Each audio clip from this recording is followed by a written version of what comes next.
di jalan Allah. Ini Masjid Enam Syuhada lagi dikunjungi sama Ketua Hilmi. Modal awalnya berapa Pak Yudi Pramuko? 750.000 Rp750.000 aja. Jadi ini 500 jutaan nih barang. Sekarang udah habis 310. Masya Allah, tuh udah pakai keramik, laponnya tinggal. Granit tuh kayak marmer. Tuh, Masya Allah nih, sampai juga kita ke sini.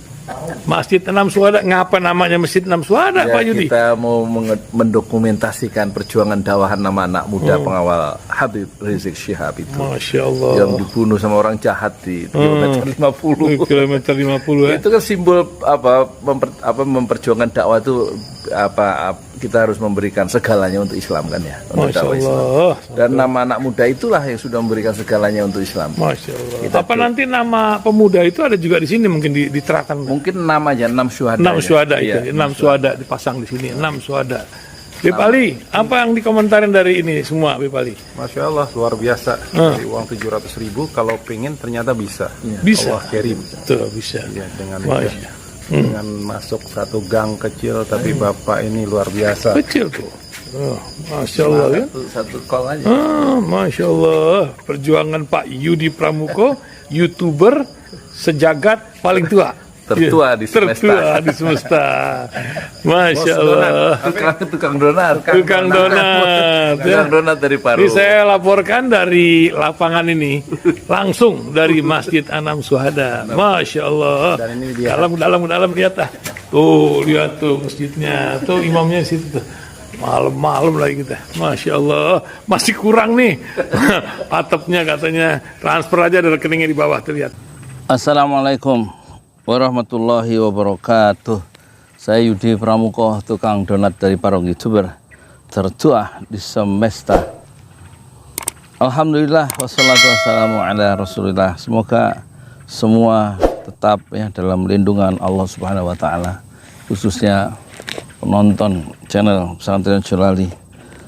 Satu pertanyaan penting, siapa kalau boleh disebut yang menjerumuskan bangsa ini ke titik nadir dalam sejarah seperti sekarang? Menurut pengamat ada dua, yaitu Pak Jokowi dan Pak Luhut ya. Tapi kalau menurut saya tambah dua lagi, yaitu Pak Mahfud MD dan Sri Mulyani. Kita lihat betul nggak bangsa kita ini mencapai puncak keemasannya di era Pak Jokowi selama 2 periode? Ternyata tidak ya. Tidak mencapai puncak kejayaan selama kita memiliki 7 presiden. Justru di era sekarang ini kita mengalami decline dan semacam decline itu meluruhnya bangsa ini secara luar biasa ya. Ukurannya banyak, dari segi ekonomi tidak tumbuh. SBY itu 7-8%, kita itu sampai sekarang 5%, katakan 5,3%. Dan itu berarti tidak tumbuh. Kalau menurut ahli, kalau cuman 5 itu sektor tim ekonominya aja tidur, dan itu sektor konsumsi pasti akan tumbuh 5%. Jadi nggak ada pertumbuhan yang signifikan sampai 10% gitu. Yang paling cemerlang ya zaman SBY itu ekonomi tumbuh sampai 7-8%. Terus soal utang tentu peran-peran dari di samping jebakan dari Cina, juga peran-peran pengambil policy dalam hal ini. Salah satunya yang ikut berperan membantu utang yang gila-gilaan tentu adalah Sri Mulyani sebagai bendahara negara kan. Ya tentu presiden menyetujui semua policy itu. Sementara Luhut kan selalu bermulut besar dia. Semua dimudahkan oleh dia. Ya. Tapi kita lihat ketika dia melakukan duel ya, dengan Cina kemarin, dia gagal. Ingin menurunkan bunga utang itu sampai dari 3,4 ke 2% itu ditolak oleh Cina. Dan dia tidak bisa berbuat apa-apa. Waktu dia berangkat ke Elon Musk juga begitu. Justru Elon Musk bikin pabrik di Thailand, pabrik Tesla.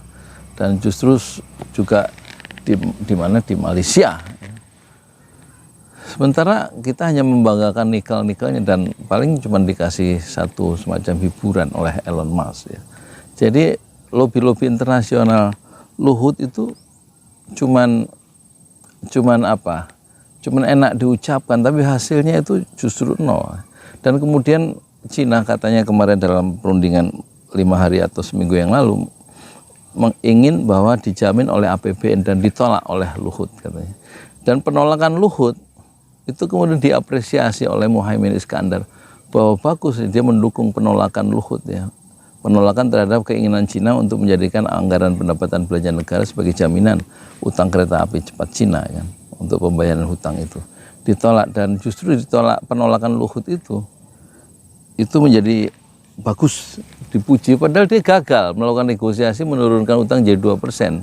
Jadi sebenarnya dia waktu negosiasi dengan Cina dia tidak berdaya apa-apa, menunjukkan kedikjayaan Cina di dalam lobi-lobi atau dalam duel-duel internasional dan tidak bisa dihadapi oleh Luhut.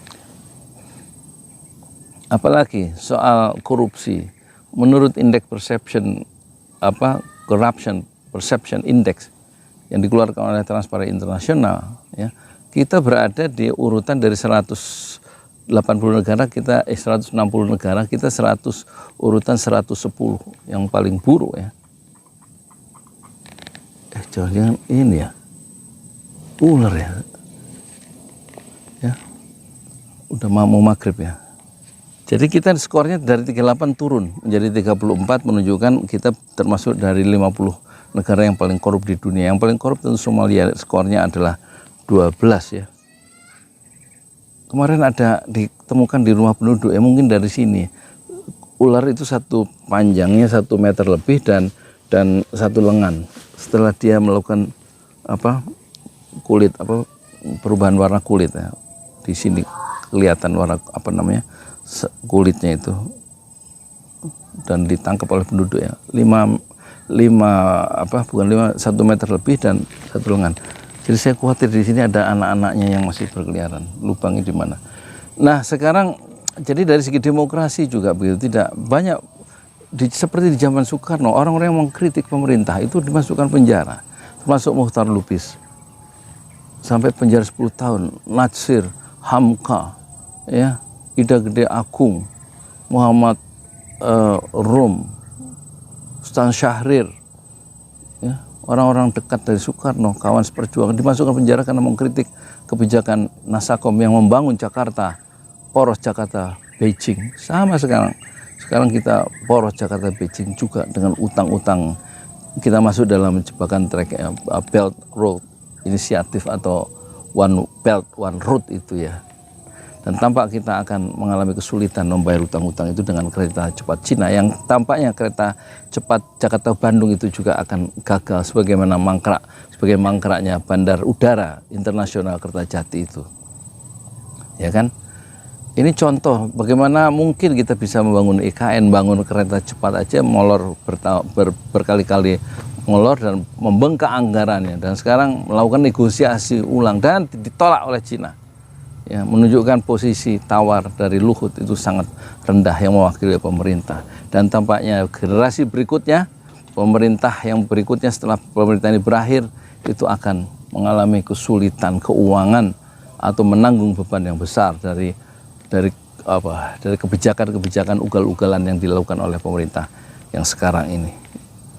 Terus kita lihat yang bertanggung jawab terhadap merosotnya demokrasi kita, pembunuhan 6 laskar pengawal Front Pembela Islam, tidak diblame, tidak dikecam oleh negara, disahkan. Bagaimana mungkin itu orang dibunuh di jalanan tanpa proses pengadilan, dan itu dibenarkan oleh siapa? Oleh Mahfud MD. Dan isolasi politik selama 3 tahun 7 bulan yang dialami oleh Habib Rizik itu juga dibenarkan. Tidak satu pun pemerintah yang mengusahakan kepulangan Habib Rizik, sampai dia bersama koleganya itu mencari jalan sendiri untuk pulang, dan tiba 10 November 2020 di Bandara Soekarno-Hatta dan disambut, diglorifikasi oleh umat dengan gegap gempita yang tidak bisa dibendung oleh pemerintah. Dan kemudian tanggal 7 Desember pembunuhan itu terjadi dan tidak ada pertanggungjawaban pemerintah. Justru pembunuhnya yang 2 orang itu divonis lepas oleh hakim dengan alasan mereka terbukti melakukan kejahatan tapi tidak bisa dihukum kecuali dilepaskan karena katanya 16 kali itu melakukan perlawanan. Lah, kok bisa orang begitu mudah dicabut nyawanya? Dan itu menunjukkan tingkat demokrasi kita itu begitu rendah. Pak Mahfud bertanggung jawab dari segi itu, ya. Karena dia membubarkan Front Pembela Islam, dia juga yang membubarkan HTI. Kenapa dibubarkan? Tidak melakukan kejahatan apa-apa, itu tidak melakukan kejahatan apa-apa, tidak membunuh mereka itu. Ya, jadi ketidakadilan itu dirasakan oleh masyarakat secara umum, ya. Apalagi orang-orang yang merasa melakukan sewenang-wenang dibubarkannya organisasi Islam itu, ya, oleh Pak Mahfud. Jadi 4 orang inilah yang menurut saya yang sangat berperan aktif, yang akan dicatat oleh sejarah, yang sangat memiliki peran signifikan dalam keruntuhan, kemerosotan bangsa ini.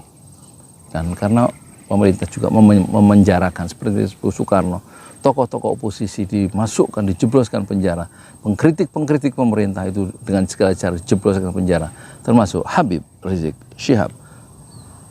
Banyak tokoh-tokoh yang lain kan, Syah Ganda Nainggolan, Jumur Hidayat, Anton Permana, dan banyak lagi yang besar, yang kecil, yang namanya terkenal, ada yang tidak masuk penjara karena mereka melawan kebijakan pemerintah. Saya Yudi Pramuko, tukang donat dari Parung YouTuber, tertua di semesta fasbir sobran jamila. Bersabarlah dengan kesabaran yang indah. Assalamualaikum warahmatullahi wabarakatuh. Saya pulang dulu ya, takut ada ular. Maghrib.